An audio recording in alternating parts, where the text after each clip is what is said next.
आदमी ने गलती से लाखों की कीमत वाली रोलेक्स गिरा दी, लेकिन जब वह समुद्र के नीचे इसे खोजने गया तो उसने अनजाने में एक रहस्यमय पत्थर खोज लिया और एक अनुभवी खजाना खोजक के रूप में उसने तुरंत पहचान लिया कि यह प्राचीन जहाजों द्वारा इस्तेमाल किया जाने वाला बैलास्ट पत्थर है।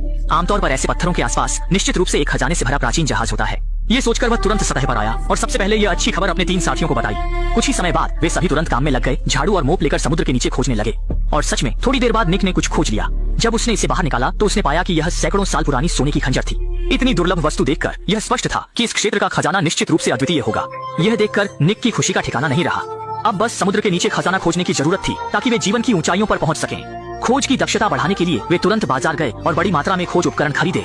फिर वे इस समुद्री क्षेत्र में लौट आए, बड़े पैमाने पर काम करने की तैयारी में। उन्होंने पहले रस्सी से क्षेत्र को चिह्नित किया, फिर धातु डिटेक्टर का उपयोग करके सावधानी पूर्वक खोज की और सच में जल्द ही धातु डिटेक्टर ने प्रतिक्रिया दी। जांच करने के लिए निक ने तुरंत साथी को हेयर ड्रायर से सतह की रेत हटाने का संकेत दिया। तुरंत एक मोटी लोहे की चेन दिखाई दी। नीचे एक बड़ा वस्तु होने का एहसास करते हुए निक ने साथी को हेयर ड्रायर की शक्ति बढ़ाने का संकेत दिया। रेत के दोनों ओर उड़ने के साथ नीचे की बड़ी वस्तु भी आखिरकार दिखाई दी। यह पता चला कि नीचे सैकड़ों साल पुरानी इटालियन तोप दबी हुई थी। इस पुरानी वस्तु को हटाने के लिए उन्होंने तुरंत तोप के दोनों ओर रस्सी बांध दी, फिर दोनों ओर के एयर बैग में हवा भर दी। जैसे ही 2 लोग इसे उठाने लगे, यह विशाल वस्तु धीरे धीरे ऊपर उठने लगी। जब वे इसे जहाज पर ले जाने की तैयारी कर रहे थे तो ऊपर पहरेदारी कर रही साथी लिसा ने अचानक एक अलार्म सुना। ये पता चला कि समुद्री पुलिस नियमित जांच के लिए आई थी, लेकिन इससे समुद्र के नीचे के 3 लोग डर गए, क्योंकि वे जानते थे कि अगर यह तोप ऊपर लाई गई तो समुद्र के नीचे का खजाना भी उजागर हो जाएगा और तब संबंधित विभाग इसे कब्जे में ले लेंगे। शायद उस समय तो उन्हें एक तिनका भी न मिले। इस स्थिति को रोकने के लिए निक ने तुरंत एंटोन को कुछ हवा छोड़ने का संकेत दिया ताकि तोप अस्थायी रूप से पानी में स्थिर रहे। लेकिन जब एंटोन ने एयर बैग खोलकर हवा छोड़ी तो उसने गलती से सब कुछ छोड़ दिया। इससे तुरंत हजारों किलो की तोप अनियंत्रित रूप से समुद्र के नीचे गिर गई और एंटोन का हाथ भी गलती से रस्सी में फंस गया, जिससे वह भी समुद्र के नीचे खींचा गया। संयोग से गिरने के ठीक उसी पल तोप ने बिल्कुल सही जगह पर एंटोन का हाथ नीचे दबा दिया और स्थिति को और खराब करने के लिए उनके पास मौजूद ऑक्सीजन भी लगभग खत्म हो गई थी।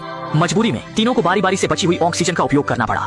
स्थिति की गंभीरता को समझते हुए निक ने तुरंत अपनी गर्लफ्रेंड के साथ बचाव कार्य शुरू किया, लेकिन दुर्भाग्य से यह तोप बहुत भारी थी। दोनों ने काफी प्रयास किया लेकिन तोप हिली नहीं। ये समझते हुए कि अगर ऐसा चलता रहा तो सब खत्म हो जाएगा, निक ने जोखिम उठाने का फैसला किया। तुरंत अपनी ऑक्सीजन टैंक उतार दी और बची हुई ऑक्सीजन को एयर बैग में भर दिया। फिर अपनी गर्लफ्रेंड के साथ पूरी ताकत लगाकर उन्होंने तोप को कुछ सेंटीमीटर ऊपर उठाने में सफलता पाई, जिससे एंटोन की जान बच गई। जब तीनों सतह पर आए तो समुद्री पुलिस पहले ही जा चुकी थी, लेकिन इस घटना के बाद भी वे हार मानने का इरादा नहीं रखते थे, क्योंकि प्राचीन तोप का मिलना इस बात का पक्का संकेत है कि इस समुद्री क्षेत्र में जरूर खजानों से भरा कोई डूबा हुआ जहाज है। इसलिए अगले दिन उन्होंने खोज क्षेत्र को बढ़ाया, समुद्र के नीचे के सभी प्राचीन खजानों को निकालने का इरादा किया। लेकिन खोजते खोजते उन्होंने अचानक धातु के मलबे का एक बड़ा ढेर खोज लिया। मलबे के साथ खोजते हुए उन्होंने पाया कि पास में एक दुर्घटनाग्रस्त विमान था। निक अपनी आंखों पर विश्वास नहीं कर सका, इसलिए वह तुरंत सतह पर आया और विमान की बात अपने साथियों को बताई। कुछ लोग यह देख तुरंत नीचे उतरकर विमान की स्थिति देखने लगे, लेकिन उन्होंने सोचा भी नहीं था कि जब वे विमान के अंदर पहुंचे तो वह पूरा आटा से भरा हुआ था।